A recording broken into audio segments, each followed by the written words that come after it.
Judges இப்போ அந்த jury அந்த பேஜெண்ட் இந்த விஷயங்கள்லாம் இருக்கும். இப்போ ரீசெண்டாக பிக் பாஸ்ல எல்லாம் கூட பார்த்தீங்கன்னா நிறைய மாடல்ஸ் மீரா மிதுன், சம்யுக்தா, சனம் செட்டி நிறைய பேர் போயிருக்காங்க. அப்போ கூட வந்து அந்த கான்ட்ரவர்சிஸ்லாம் வந்துச்சு. இந்த பேஜெண்ட் எல்லாம் வந்து அந்த பேஜெண்ட் டுபாக்கூர் பேஜெண்ட் அந்த மாதிரிலாம் வேர்ட்ஸ்லாம் யூஸ் பண்ணாங்க. அது இந்த வெளியில் நிறைய இஷ்யூஸ் ஆச்சு. ஸோ அதெல்லாம் என்ன விஷயங்கள்? ஏன்னா வந்து எல்லாருமே ஒரு அவார்ட் கேட்டகரிஸில் இருக்காங்க, ஒரு சம்திங் அந்த ஷோஸில் இருக்குது. பட் ஜென்ரலாக வந்து எதனால் வந்து அந்த மாதிரி கான்ட்ரவர்சிஸ்லாம் வருது?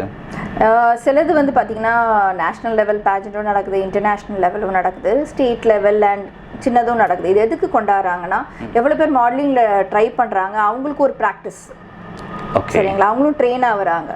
ப்ளஸ் அது இல்லாமல் வந்து அவங்களுக்கு ஒரு கான்ஃபிடென்ட் லெவல் கொண்டாடுறதுக்கு அது ஒரு இதுவும் இருக்குது. நான் யாரையும் தப்பாக சொல்ல மாட்டேன். இன்றைக்கி அத்தனை இடத்துலையும் சின்ன இதாக இதுலேயும் நான் வந்து ஜூரியாக போயிருக்கேன், பெரிய லெவல் இதுலேயும் நான் வந்து ஜூரியாக போயிருக்கேன். என்ன இதுனா இதில் வந்து ஒரு ஸ்டேட்மெண்ட் என்னென்னா வந்து ஒரு ஒரு நார்மல் பீப்புள் அவங்க வந்து மாடலிங் ஆகிறப்ப இவ்வளோ ட்ரெயின் ஆகி தான் வராங்க. அவங்களுக்கு ஒரு சான்ஸ் கொடுக்கணும்ல. நான் சொன்னல, ஒரு சான்ஸ், எல்லாருக்குமே ஒரு சான்ஸ் வேணும். அதுக்காக உள்ள பிளாட்ஃபார்மாக தான் நான் நினைக்கிறேன். இப்போ எனக்கே நான் ஏன் ஜூரியான இத்தனை இதில் நான் வந்து பார்ட்டிசிபேட் பண்ணல தான் அந்த மாடலிங் பற்றியும் தெரியும், எனக்கு மேக் ஓவர் பற்றியும் தெரியும், ஸ்டைலிங் பற்றியும் தெரியும்னால தான் இந்த நாலேஜ் கெயின் பண்ணால தான் என்ன ஜூரியாக போட்டிருக்காங்க. ஏன்னா எனக்கு சர்டிஃபிகேஷன் அண்ட் க்ரௌன் இருக்கிறனால. க்ரௌன் வச்சு நம்ம ஒன்றுமே பண்ண போகிறதில்ல. கரெக்டுங்களா? It's a pride. இந்த இதில் இந்த பீரியடில் நாங்களும் வின் பண்ணோம், ஒரு சாட்டிஸ்ஃபேக்ஷன் அண்ட் ஹாப்பினஸ். அதை ரைட் வேயாக எடுத்துகிட்டு போகணும். அண்ட் இப்போ நீங்கள் சொல்கிறீங்களே இந்த லெவலில் தான் பார்ட்டிசிபேட் பண்ணோம், அப்படிலாம் கிடையவே கிடையாது என்னை பொறுத்த வரைக்கும். அது எல்லாமே ஒரு ஷோஸ் அந்த மாதிரி ஒரு இதுதான்.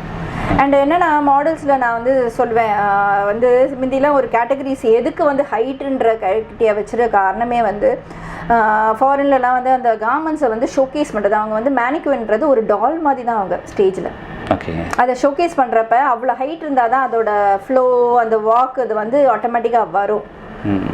இப்போ நம்ம ஃபோட்டோ ஷூட்னா அது பியூட்டி கான்செப்ட், சரிங்களா? அது க்ளோஸ்அப்பாக போகலாம், என்ன வேணால் போகலாம், ஹைட்டு தெரியாது. பட் ஸ்டேஜுன்றப்ப அந்த ஹைட் வந்து ரொம்ப ரொம்ப அவசியம். அதுதான் வந்து இது பண்ணுறாங்க.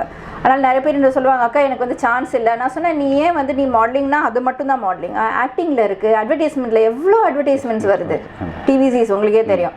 இப்போ நான் ஒர்க் பண்ணுறது பார்த்திங்கன்னா from agarbatti to ice cream ad to shoe ஆட்லேருந்து எல்லாமே பண்ணுறோம். ஸோ காலேஜ் கேர்ளாக அவங்க வந்து இது ஒர்க் பண்ணலாம், இல்லை ஐஸ்கிரீம்னா அந்த ஏஜ் குரூப்லையும் பண்ணலாம். நல்லா அழகாக பப்ளியாக அழகாக இருக்காங்க. அந்த மாதிரி ஏன் ட்ரை பண்ணக்கூடாதுன்னு தான் நான் சொல்லுவேன். ஒரே இது இருக்காதீங்க, நான் மாடல் தான் ஆவேன், அதுவும் வெறும் ஃபேஷன் ஷோவில் தான் பண்ணுவேன் அப்படின்னா டைம் வேஸ்ட்டு, அவங்க எஃபர்ட் வேஸ்ட்டு.